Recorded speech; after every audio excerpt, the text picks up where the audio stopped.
This is June. And now the question is, what have you done with your finance? Have you actually approached your finance from a very intentional point of view, or have you just been going with the flow?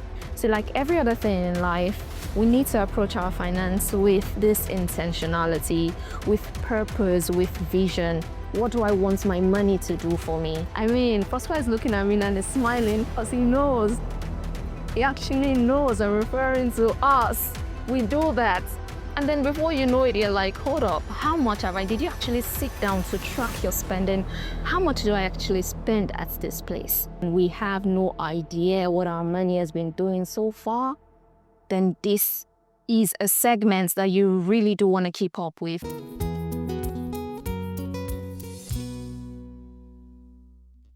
Hello, beautiful people. It's exciting to be here again.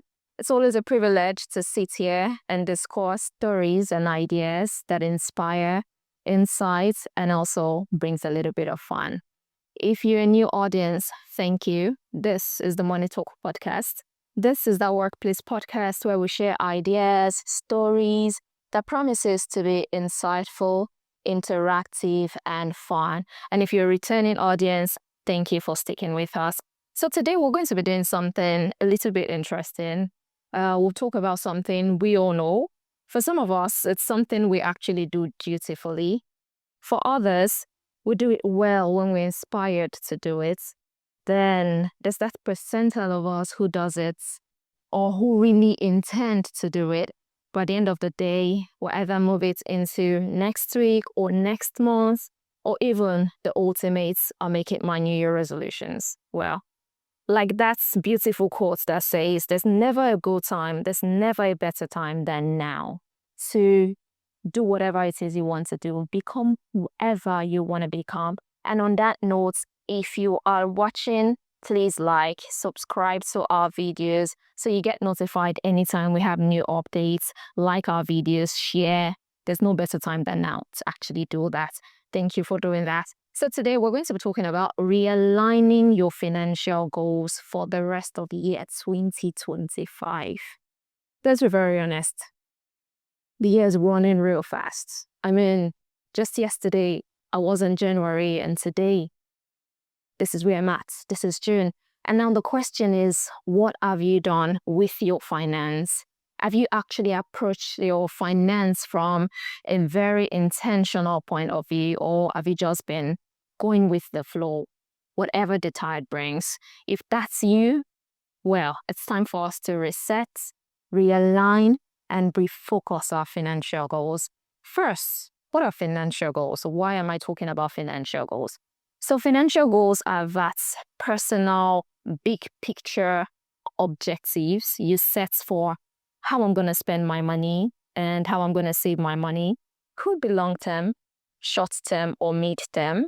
But regardless of what they are, regardless of where they are being placed, they each require varying level of commitments, but they are very, very important to our big picture goals. So financial goals, very, very crucial. There needs to be a sense of intentionality.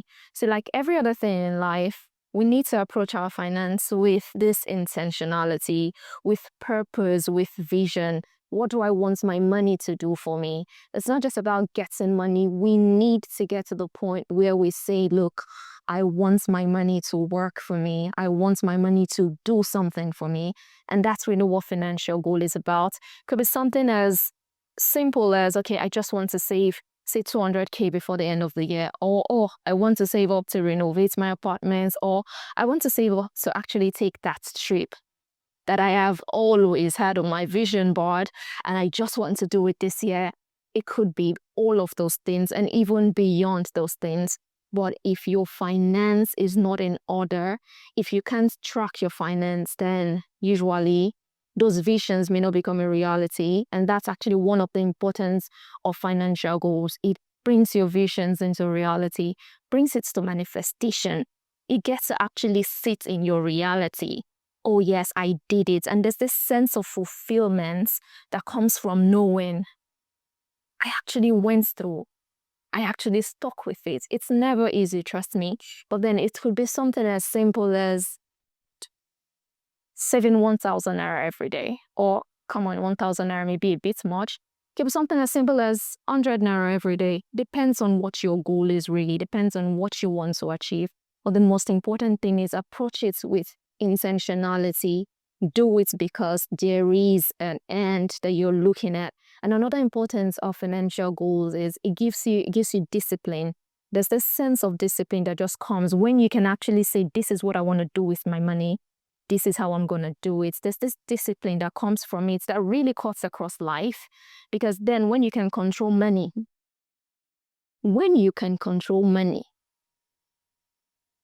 respects. Because that's one thing we don't have any control over. It's the thing that just comes. And then you think, oh yes, I earned this. I worked for a month and then I'm being paid my dues. Okay, yes, then I get to decide what to do with it. But then you're into the month and you realize, hold up, what did I actually do with it? For some of us, we go to that favorite restaurant spot. That's Anike near my company. I will just go there to order. I mean, Prosper is looking at me and is smiling because he knows. He actually knows I'm referring to us. We do that. And then before you know it, you're like, hold up, how much have I? Did you actually sit down to track your spending? How much do I actually spend at this place? Then if I keep doing this every day, if I keep doing this, how does it affect my finance? And is it good for me? And really, trust me, as tasteful as those meals may be, at the end of the day, they still go into the toilets. And then it's gone. And then you're on to the next meal. But when you have a financial goal, you get to tell yourself, okay, yes, sometimes I want to splurge on that restaurant meal. Yes, sometimes I just want to get that buffet. I just want to get that pizza. I just want to get that meal. But then you do it because you know this is what I want to do, not because you just wake up and you move with the feelings. Financial goals actually gives you purpose. It gives your money purpose. It gives you this momentum to build on. So there's a place you're going. There's an end that you actually see.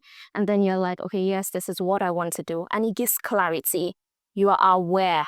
You can track it. Once your money has a purpose, that's the end. I can say it anyway. When your money has a purpose, you're on a roadmap to elevating poverty.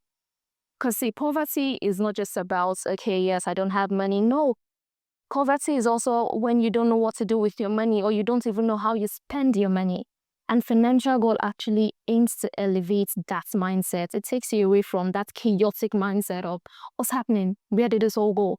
But then you can track it and there's just a flow. There's just a beautiful, beautiful flow. And then you get to revel in everything you're doing for yourself. Because at the end of the day, it is for yourself. It's for the better you. It's to become financially independent. It's to bring your visions into reality. It's to start building that financial success that you have for yourself. Because if you can't control the little you have now, then there's every possibility that when you have more, it's also going to go sideways and you won't be able to track it. So these little habits at this stage is something that we should build. And the reason I'm talking about this, yes, is because we are nearing the last phase of the year. I mean, this is currently the 6th month. And after this month, we're going into the 3rd quarter. So yes, if you did crush your Q1 goals, thumbs up to you. And if you're close to crushing your Q2 goals, oh, wow. I doff my heart for you, figuratively. But then if you're like me, who this is the 6th month and we have no idea what our money has been doing so far, then this is a segment that you really do want to keep up with. And it's a segment that we'll keep going to bring to you. You would get to hear and listen to other people talk about what their strategies have been, what have they been doing, what has been working for them. And we get to learn alongside, okay, yes, is there something I can start doing for myself? Is there a tip there that I could actually pick up for myself? So yeah, good, right? That's something to look forward to.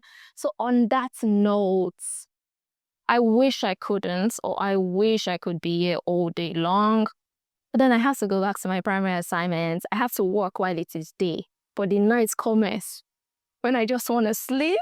So I'm going to be leaving you guys on this note, but do know that we'll be coming right back talking about financial goal, talking about strategies, talking about tips that would actually help you begin the phase of planning your money for yourself, for your future, for your dreams, whatever it is. And we get to listen to other exciting, intelligent folks who have an idea of what to do with their money. Prosper. God's will. It's time for us to say no to Anike. It's time for us to say no to Anike and give our money purpose. So guys, I'll leave you guys here today, but trust me, we're still going to be coming right back. It's always amazing to be here. I love you. We love you. Do like our videos, subscribe to our channel so you get notified every time and anytime there's a new video update. And most importantly, do share. Don't forget, this is a workplace podcast. Everybody you see here, we're all working to actually do great things in the world. And this video and this channel really is a step towards that. It promises to be informative, promises to be interactive, promises to be insightful, and definitely fun. It's beautiful to see you. And I look forward to seeing you some other time.